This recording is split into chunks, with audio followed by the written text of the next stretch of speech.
Nobody said it was going to be easy. 18 ad angles, 3 hooks on each, 5 different locations, 2 different people, and 2 different angles of the camera. So that's 2 times 2 times 5. 600 ads. It's at least 600 ads. If you slice and dice them, we actually have enough to create about infinite combinations. There's 2 ways to film ads. It's either we did ads in the pool, we did ads on the basketball court. And if I would say a sentence that was longer than like 4 seconds, you can't remember it. No. I can confidently say I am cognitively cooked. I've reached my limit. The takeaway here should be, boom, welcome back to another episode of the Espresso Hour live from Paradise Valley, Arizona. Cole and I just wrapped up our first in-person film sprint, 48 hours.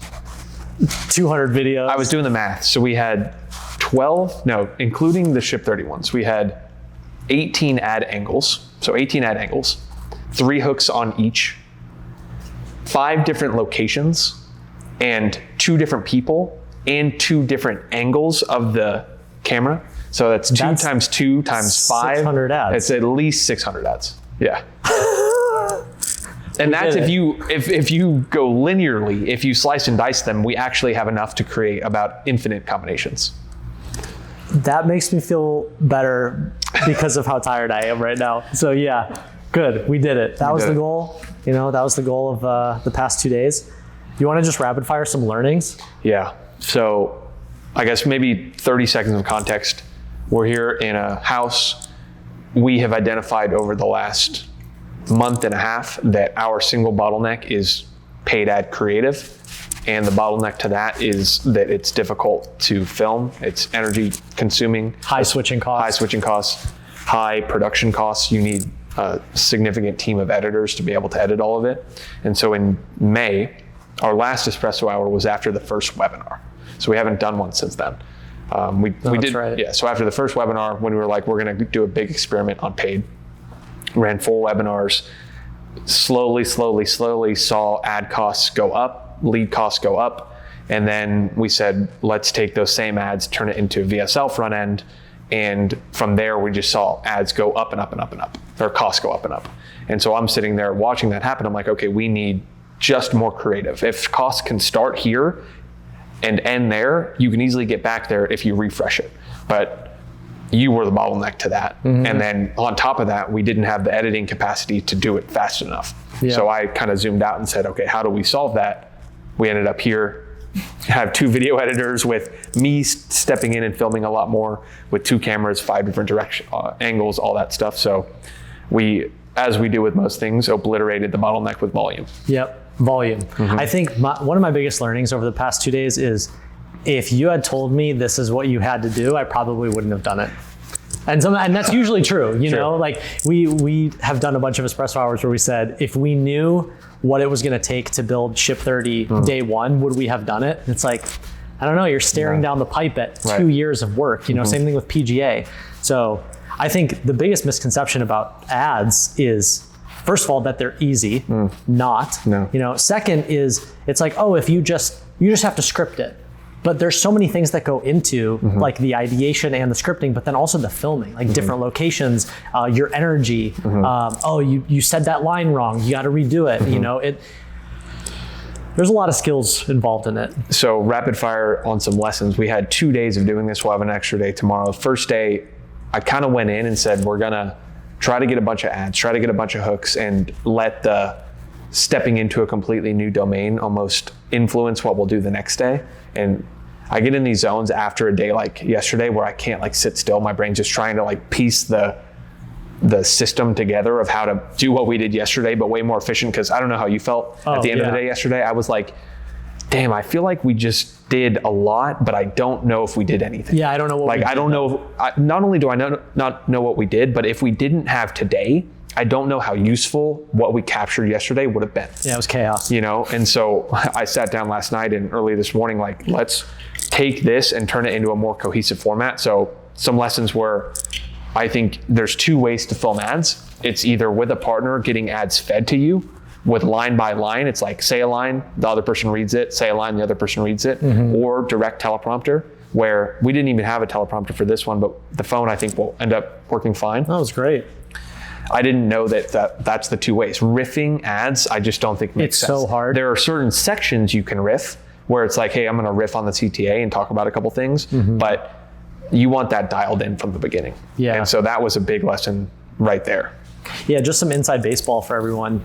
One of the things that we would do is we'd pick a location, and then I'd have the script and I would say one line and feed it to you, and then you would say that line to the camera, which allows you to do like handheld change environments without a teleprompter. That I learned that was really good. That we've never done that before. That was awesome.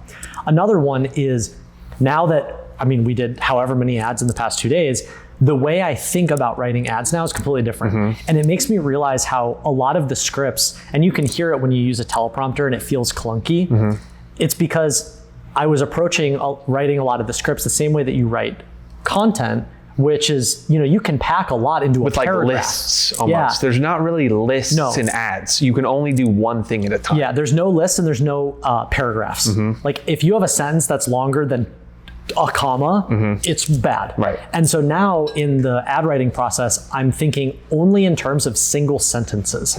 Like the entire ad is just individual sentence statements. And then that makes it easier to feed, because then I say one sentence, you say one sentence. But you could tell when we were doing, like, we did ads in the pool, we did ads on the basketball court. And if I would say a sentence that was longer than like 4 seconds, you can't remember it. No. I felt that I had never filmed an ad like that. And once you did, you go, oh, I actually see how you can film in different locations without a teleprompter, but that's pretty much the only way. Another big lesson was the pre-production of something like this is not highly technical, but extremely important. And detailed, Where having it where you can put one very clear document into the teleprompter was such a relief this morning, because what we were doing yesterday was one ad at a time into the teleprompter, stopping it, like trying to swipe on it yourself. And so we set up today to have one person on the laptop able to control the whole thing, and the other person just sitting reading from it. And then we switched. And I also really liked I sometimes liked going first because I got a fresh crack at it, but I also liked when you went first, because then I could hear little things that you said that I would use differently. And I don't know, it just, by the end, that last session for the Ship 30 ads was the most inflow I felt, because it was just like 40 straight minutes of talking, just straight to the camera, ad 1, ad 2, ad 3, CTAs. So I feel pretty strongly after this experience that if you're going to record ads, you have to use the buddy system, because having a person to either feed you lines or run the teleprompter and just like bounce energy. And also like having more than one videographer, I think has also been an unlock for me, because more people is more energy, and more people is not just one angle, but 2 angles, 3 angles, 4 angles, 5 angles. You can get so much out of it. Yeah, I can only imagine trying to do that alone with my phone. Like, you cannot do that much. That's why I hated recording ads. I was doing it in my office with just my selfie cam. And you're like, fuck, I fucked that one up and again. And some of those ads still performed good. Yeah, right. That's why I'm excited about these too. I think the next, we can talk about things we'll do for the next one too. So get another house for 2 days. I don't know if I need to stay. I've been staying in this house. I don't need to be staying in this house. It's just too big. But rent a house, but go get like a just small have a small room. But you only, like, we had this for 5. We really only needed it for 2. So get it for 2. That's true. Go in. So now I'm already thinking, okay, if we're going to do this again in 6 weeks, like, just one note that we just dump ad ideas. So when I'm sitting on Instagram and I see a hook come in, I'm like, boom, okay, add that to the repository for next time. By then we'll have another 6 to 8 weeks of data. Like, what were the best performing hooks based on hook rate and click rate? Okay, let's make sure that we film those in all the new directions. But then, so like, we had 10 PGA angles here, right? After the next 6 weeks, we're gonna know what were the best 5 of those. Let's keep those, refilm all of them, but have 5 fresh ones. And then, or maybe 7 fresh ones, something like that. I think if we do this every 6 to 8 weeks for a year, like, we learned a lot today. What does 6 trips of this look like? Like, how much could we actually produce from that? Or hopefully we don't have to. Or hopefully it's like, we film enough on this one where ad costs start really low, and then once they start to fatigue, it's like, just take the exact same ads, but everything do from the side angle, or everything do from the other angle of us out at the pool, you know, or everything just switched to me instead of you. Like those are the types of things that now my brain is starting to try to figure out. It's like, what does you have all this creative now, we solved that problem. There's now a new skill, which is how do we launch, deploy, and test these? So I want to have some constantly running toward a VSL, but then another like small amount of budget that's every once in a while we put new hooks in or new ads in. Like I still lack the ideal scene for that, but once we figure that out, we'll have every single bottleneck solved to running them, which, you know, feels pretty good. Yeah, I feel like the next thing, and we can both do this, but I want to reach out to some people who their business is built on paid and just be like, can I get 30 minutes? Just show me how your whole team is structured. Yeah. Show me the supply chain of organizing ads and moving them throughout the process, you know? Because like, you know, there isn't one perfect way. So what you want is you want to see 10 different ways and go, I like that piece, I like that piece, you know? That's the next thing to build, is how do you deploy this faster? And I think zooming back out to why we did this, one of my big learnings was when you're running paid, there's really two things you're optimizing for. You have the cost to get someone to go to the page, cost per click, and then you have cost to get someone on the page to take an action. And we solved the goal was to solve that first part of the ad process during these 2 or 3 days. And now over the next 2 weeks, it's how do we take all the people who get to the page to take action more. And I think as I've like stared at this spreadsheet every week for the last month, I've created that mental model in my head of like, there's only 2 things you can optimize for. A good ad actually will improve the later down the funnel stuff. If it's like inexpensive for them to click to the page, it's probably because it's compelling. And if it's compelling, you're more likely to take an action on the next page. So you always want to start higher up the funnel. But now it's like hopefully we get the click cost back to what it was. And then we didn't even try to iterate the VSL until now. And so we're going to try a bunch of the same process here. It's like, how do you solve that with volume? You have 10 different hooks that you ABC test against one another. Or you have like a mobile version. So when someone clicks on mobile, it's vertical when they get to the page rather than horizontal. You're more likely to watch the whole thing.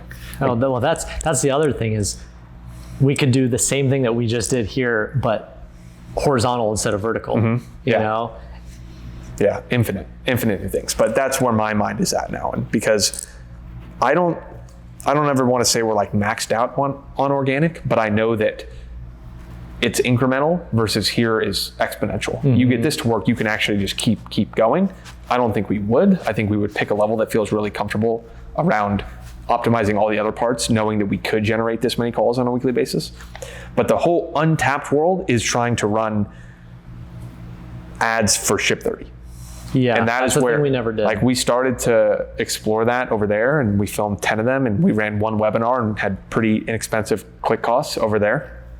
So my ideal scene for that one is trying some kind of low ticket product for like a start writing online crash course. If we sold like a $99, generate your first 30 ideas, you know, whatever that is, or a challenge, I don't know, that's where my head's at. If we want to, that one is, I think, infinitely scalable because it's just promising a start writing online. You know, that's all it is, like very broad. TAM is everyone. TAM is everyone, right? And so I'm excited about testing that, but I do think that it makes more sense to really hone in on running them for PGA before we try and tackle that giant one. Because the skill set is applicable to both. Yeah. Abundance of opportunity, burden of opportunity, you know? What else? I don't know. I mean, this was very productive. What else did we do? We did some hours. full like executive planning with Daniel. We had Mitch and Eli over here. Yeah. We had a good squad, get some dinner. So it's like, the more that we can figure out how to turn these events into multi-purpose actions too, I think that will be, it just makes it more fun too. Yeah. Oh, that was the other thing is next time we do this, I think also having a separate list of all the other pages and assets that we can record videos for. Thank you pages. Yes. Opt-in pages. I still want to do that tomorrow. So the next project to take on is our confirmation page. I think that is the most underutilized real estate we have right now, which is right when someone goes over, we should have a 2 video by like 20 grid with our 20 most common questions. So you go to the sales team, you put in the last 100 calls, you go, give me the 100 questions people asked, ranked in order by frequency, and you film 100 videos, or not 100, but like as many videos as you can for that. And then you also put those videos into the meta retargeting for anyone who books a call over 3 days. Jeremy calls this the hammer them strategy. And you just feed them the information. And so on the post-call video, it's like, hey, on this page, you're gonna see answers to every question you could have. You're gonna see testimonials from some of our best students, some of our worst students. You're gonna see everything. We basically put this page together for you to go do all of your due diligence before the call. And hopefully the sales team goes, yeah, they just came with no questions. They came with everything answered. And then what that potentially does is you can cut the call time down. You can have higher show rates because people have all their questions answered, educated. You know? So that, I still think we should map out tonight and tomorrow morning is like, what are the assets we should film at the podcast studio, and make sure we do those. Yeah, those will be great upgrades. I feel like the takeaway here should be, a lot of times people will build a funnel and then it won't work. Right. And then they'll be like, I guess the whole thing's broken. It's like, no, think about how surgical this is. It is like so unbelievably surgical. Just the confirmation page, we will spend a whole day trying to fix, or a whole weekend. Or but why that is because it has the single highest throughput on the show rate. So if you have no confirmation, that would be the worst thing you could do. It's like, hey, it goes to a blank page. People will be like, what did I just sign up for? The best thing, if you think about a spectrum of like the most powerful page you could possibly have, would be every single question possible is answered and searchable such that they know everything about the offer. They just show up and ask for the price. Yep. You know? So that's what we got to build. And that's what you build. Add it to the list. Right. And that's how, this game with paid is so much more interesting because if it's inefficient, you know. You do not know when your page is inefficient with organic. Yeah. You just see the money go up and you're like, oh, it's working, which I never, ever want to look at like 2021 or 2022 conversion metrics across all of our different platforms, because the amount of traffic that maybe we're generating the same amount of impressions then, but like the inflection was so much higher. The amount of money left on the table there is sickening. Yeah. Because if you had to pay for all the impressions you generate with organic, you would quickly have an unprofitable business. That's the most interesting part, is that people with organic based businesses, if you changed it to like a regular CPM for what they're generating, they're probably unprofitable, which means there's an arbitrage with organic. But an interesting thing to think about is like, because if you have paid funnels and any of those numbers are off, you just bleed money and you stare at it and you go, okay, I gotta go fix these 3 or 4 things. So I almost think there's like a meta framework in there, in that you should start with some kind of paid traffic earlier in your organic journey, even if it's at low budgets, because you start to see all the things that if you fix it on paid, it's gonna work on organic, right? But if you don't fix it on paid, you're just gonna be blind to all the money that you are leaving on the table for organic. Yeah, that's a good point. You know?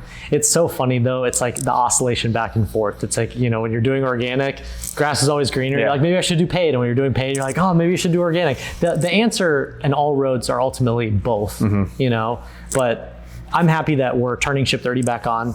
I'm excited to experiment with paid for it. I do think that both Ship 30 and PGA are 2 very unique writing programs that have very little, if any, competition. And so from an advertising perspective, I also think that's really interesting. It's not like we're running ads to a drop shipping offer where there's 1,000 different options, you know? So if we get it to work, it should work a lot. So we will see. We will see. I can confidently say I am cognitively cooked. I've reached my limit, which is how you know this was a 2 days well spent. So we'll get some food, we'll recharge for the night, and go film some podcast stuff tomorrow. Nobody said it was going to be easy. Dope. All right, y'all. Well, thanks for watching this episode of the Espresso Hour. Like, subscribe, leave a comment. If you're on Spotify, take a screenshot, tag us on Instagram. If you're on YouTube, leave a comment first as well. Anything else for the people? No. See you next time. Just want to wrap this out for you. Give a little brain dump. Boom.